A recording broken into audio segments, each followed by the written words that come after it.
Weddings are fantastic.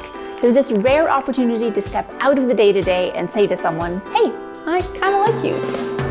We've been videographers in the wedding industry here on Vancouver Island for over 10 years now. And one of the most common things we hear from couples and other vendors who want to plan a sustainable event is, I'd love to, but I just don't know how. So in this series, we're going to explore how to actually have a sustainable event.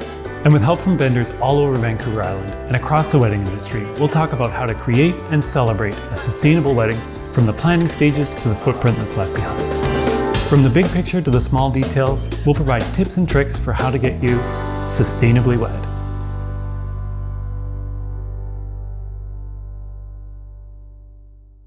We really love filming weddings, and we've been doing it for more than a decade now. As filmmakers, you really couldn't ask for a day with more emotion and meaning and stories to capture. But we also know that the wedding industry as a whole can have a pretty significant negative impact on the environment. And the more we made changes in our personal lives, the more we started to see things that really needed addressing within the wedding industry. The good news is there are so many ways to make weddings more sustainable.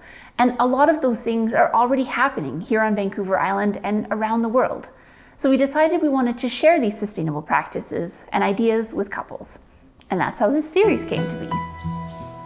The first thing we did was send out a questionnaire to vendors across the industry, and we asked them for their advice on planning a sustainable event. And to be honest, I was pretty surprised by some of the answers. The answer we heard most often wasn't a specific task, like don't use floral foam or rent decor rather than buying it online.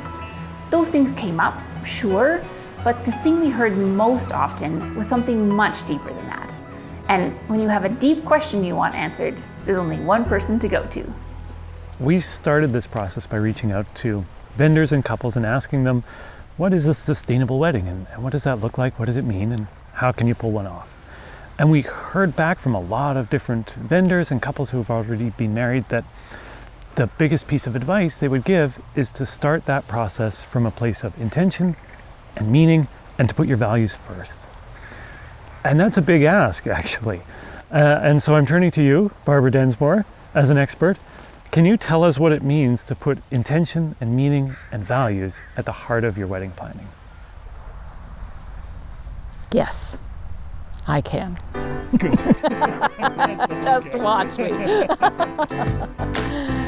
Barbara is a celebrant who creates these incredible wedding ceremonies.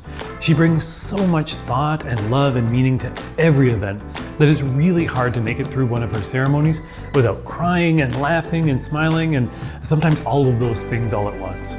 So if there's one person who knows how to celebrate meaningfully, it's Barbara. We're getting to a point now where we understand that we're looking for something more than a party. Mm-hmm. Over the years, we've become a party culture. And we know how to throw a party. Mm-hmm. But we also know that when it comes to like a vista moment in life, and there aren't a lot of them, mm-hmm. but when a vista moment comes, that a party doesn't quite cut it. We need something more. Mm-hmm. And that's where intention comes in. And that's where meaning comes in. And so we're looking for something beyond the celebration to give us a sense of connection to each other, to what's going on in the world, even to ourselves, making more sense of what's happening, feeling more grounded. Mm-hmm. So, but we don't know how. A lot of the time we don't know how to approach those moments. Ritual almost sounds like a dirty word, but it's not. Ritual means that we're doing something meaningful. Right. So our head, our heart, and our hands are all together. Cool. So I think that's what we're looking for. We're looking to try and take those meaningful actions to mark what is an incredible, pivotal moment in time, but we just don't know how to do it. Yeah. This is about finding what matters to you, what's meaningful for you, and making it work. So this is about making that moment, that day, be an expression of yourself. And that's what intentional and meaningful is for me. After chatting with Barbara, we really grabbed onto this idea that in order to have a sustainable wedding, you really need to align your vision for the day with your priorities and your values as a couple. And so before we start in on the more tangible tips and tricks that we'll get to throughout the rest of the series, that's what we wanted to explore in this first episode, aligning your vision and your values. And I wanted to get some advice from a wedding planner on how to actually do this in practice. So I connected with Natasha at Clearwater Events. So the way I always start my very first consultation is really about trying to figure out what your priorities are as a couple. So I always suggest 3 to 4 at a maximum, but I come up from a perspective of what's important in your daily life. So are you a foodie? Do you love going out to all the local restaurants, checking out that scene? Are you like me and you're a design junkie? You love stationery and all things paper. Do you love florals and always have bouquets in your home? Like, think about what those are in your daily life, and then we can shift those to your wedding. And then maybe use those priorities to then add in some sustainability initiatives into your wedding itself. And I find if we start with that baseline, it also keeps us really grounded throughout the process as well. Natasha isn't only a wedding planner, she also runs a program called The Good Green, which helps businesses incorporate sustainable practices. And so she's the perfect person to ask that all-important question, how much is a sustainable wedding actually going to cost me? I think one thing we struggle with in the sustainable wedding space is trying to figure out, is it more costly? The number one question I get is, well, sustainable weddings are just more costly. I can't afford to do it. And what I would say to you is, if you figure out what your priorities are and really come back to those priorities throughout the planning process, we can focus on those things and maybe let a couple of other things slide by the wayside, knowing that this is your budget, these are the parameters that we have to work with, and these are our sort of house ground rules as we move forward. I love the idea of setting a few key priorities to guide your planning. And that's actually something we heard from a lot of other vendors as well. Caitlin is a wedding planner and owner of Vow & Co, and she really echoed Natasha's advice. I always tell my couples whether or not sustainability is a top of mind for them. I always let them know before you start the planning journey. I want you both independently to think about 3 things that you both want on your day. It could be a band, it could be we want 20 minutes just alone after the ceremony. Whatever that is, I want them to think about that. Write it down, put it in a safe spot. So as you're going and planning, on that planning journey, you're always coming back to, okay, wait a minute. We don't need this. We're just feeling overwhelmed by what there is coming our way now that we've opened up the can of worms of wedding planning. Right. And so you're always going back to your original thoughts of how you want your day to be. And I think it lends itself perfectly to sustainability because that was your original intention. Right. What that touches on, I think, is really important is that often we think about sustainability in a wedding and we think about it in terms of sacrifice. What am I going to have to give up to have a sustainable day? And is it going to compromise the vision? But the way you're saying it is that really we're just recentering ourselves on our priorities. Yes. It's not that we're giving up our priorities, it's that we're coming back to those. And that's what's going to help us be more sustainable. So you're not sacrificing anything. Does that make sense? For sure. I think it's really tricky because as a newly engaged couple, you're faced with so many questions. And those questions all have good intentions from your friends and family members, but it can lead you to feel overwhelmed by the possibilities or the things you think you need. And the wedding checklists and the Pinterest and all of those things. But just scaling it back and thinking about what it is that we truly want as a couple will ultimately help us to find our way in a more authentic way. And your celebration will be better for it because it will be your story and not a wedding that you want to recreate because it looks really beautiful. Aligning your vision and values sounds easy, kind of, but there are a lot of logistical things to consider. Like if you're picturing your wedding and it includes sunflowers, say, but your wedding is in April, for example, how do you align your vision for the day with the fact that sunflowers just don't grow on Vancouver Island in that month? I went over to spend the afternoon with Natalia of Apothecary Florals to talk about how to better align those things. I think the first thing that we all just need to acknowledge is that thinking sustainably, planning a sustainable wedding and how that looks like in terms of floral design, this is a privilege. This is one of the biggest privileges that that exists right now in the world today. So we have to come from a place of acknowledging that first and foremost. Chatting with Natalia in her studio is just the most wonderful and relaxing way to spend a few hours. While she was working, I asked her how a florist can help a couple realize their vision. I think that just understanding the overall essence of their vision is really, really important. So going back to sunflowers, maybe they have a personal connection, or they're important to their family or something like that, or maybe they just really love yellow. Right. So there are plenty of other options that are seasonal in May that we could look at using if they're open to it. And I think just focusing more on essence and color palette is really, really the direction I like to go when putting together a proposal or discussing the vision with the client. And I think less focus on the specific types of flowers, right, and just more focus on just the colors. I think for some couples too, if you have that very specific vision of sunflowers are really important to me. If someone has set that as a value ahead of time, as this is a main priority for our wedding, could they just maybe choose to get married in the month that sunflowers are in bloom? That's really the what needs to be the end decision. They need to decide ultimately what their priorities are. And yes, if sunflowers are important to them, I got married in June because I love peonies. And I this was 8 years ago, and I really wanted those to be included in my wedding. And so I intentionally chose a date where I knew they were sort of towards the end of the season, but they'd likely still be available. And to be perfectly honest, even if you do get married right in the middle of the season that your flower might be blooming, the last couple of years have really shown us that nothing's a guarantee, So we're working with a perishable product. We're working with various weather conditions, heat waves, flooding. There are a lot of things that are impacting our ability to obtain items that we might normally have been able to around that same time. So while your florist will do their very, very best, even if you choose to get married in July or August when it's sunflower season, August,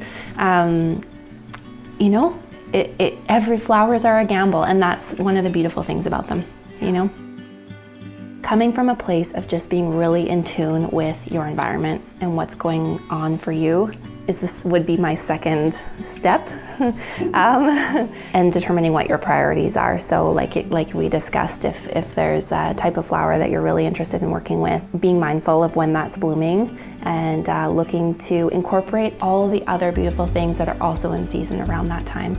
So whether that extends to your food, your venue, all of those things you can tie in. There are just so many beautiful things that I think if we really stop and we're more in tune with our surroundings, that we can really welcome in, and ultimately it gives our guests a more enjoyable experience and aligns our event with our own values too. So there are a lot of big decisions to make, for sure. And I wanted to get a perspective from a couple who's actually making those decisions right now. So I connected with Persia and Brad, who are getting married very soon. It's in June, so it's 105 days or around something that, yeah. Yeah, I'm totally fine until we hit 2 digits. Yeah, that's true. Then it becomes real. Yeah. Yeah, then it's real. That's it. Yeah. So you two have been wedding planning for a little while now. If you think back to when you were kind of starting your planning, how between the two of you did you figure out what your biggest priorities for the day were going to be? I think so. When we started out, we had gone back and forth between do we want to elope or do we want to have an actual wedding? He was a little more team elope. I was more team wedding. And I think we kind of came to a compromise where we're not going to have a huge wedding, but we'll just have just the people that we care about. So family and friends were a priority to have them there. I didn't want to get married without the people that we love there. And then I think the next one was the ceremony location, because for us, we're more excited for the ceremony than the reception. And then it also came down to food. So what was the catering situation when it came to the reception venue? Because we wanted a vegan wedding, so we had to make sure that whatever place we picked either had a caterer that could do that kind of menu, or we could bring someone in. Yeah, I think one of the things that was a big thing for priorities for me is actually something my parents told me.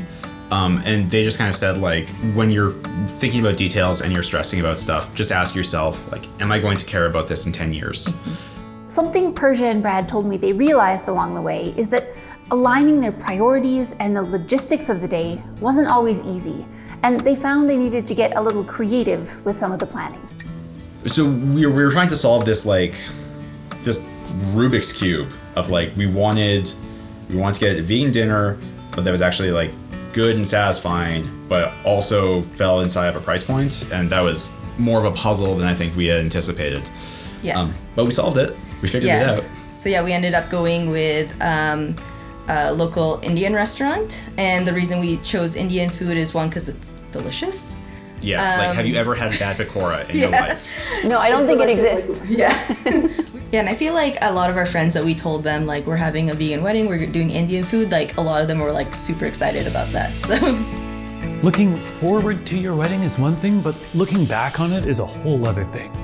So I invited our friends Derek and Lindsay over to chat about their wedding. They've been married 6 years, and they've been working in the industry a long time as well. Being in the wedding industry, we kind of knew, like, being privy to hundreds of weddings over the last 10 years, we kind of knew it was important to us. The elements from other people's weddings were like, yes, we have to have that. So we kind of were able to pick and choose the things that were meaningful and focus on that. And our big focus was the people that were there. Yeah. Like, they're there and having a good time. We're happy because we were going to have a good time no matter what. So that was our biggest priority, was making sure we had the elements for everyone to enjoy themselves. Nice. Did you ever feel along the planning process like you had to compromise that vision to make a sustainable choice? No, because they're not mutually exclusive. Nice. Right? Sustainability is fun. Having fun can be sustainable. So it doesn't really, we didn't miss out on anything, because the most important thing were the people. Yeah. And then you have your food and you have your drinks, but it was all about the people. So if they were all able to show up and happy and healthy, that was like the biggest thing for us. And so, yeah, that was the number one priority for us. Have you noticed that incredible arrangement from Natalia on our table? I promise you our dining room does not typically look that good. Derek and Lindsay did a lot of cool things that really tied their personalities and sustainability together, and their florals and centerpieces were actually one of those things. Yeah, I guess we both decided that we didn't want a lot of florals, so we decided to do, for table centerpieces, we decided to do succulents. Nice. In little Yeah, we thrifted different, like, glass containers, tin containers around town. We love thrifting anyways. We thrift a lot of our clothing, so it just like, I'll pick up a shirt and a cute little glass jar. Nice. And so we built these up, and then we actually gave some to friends and family at the event, and we have most of them at home still, scattered around our house, and then have potted them as well outside, and they've grown and flourished. So that was really fun, because we had something, we can have this forever.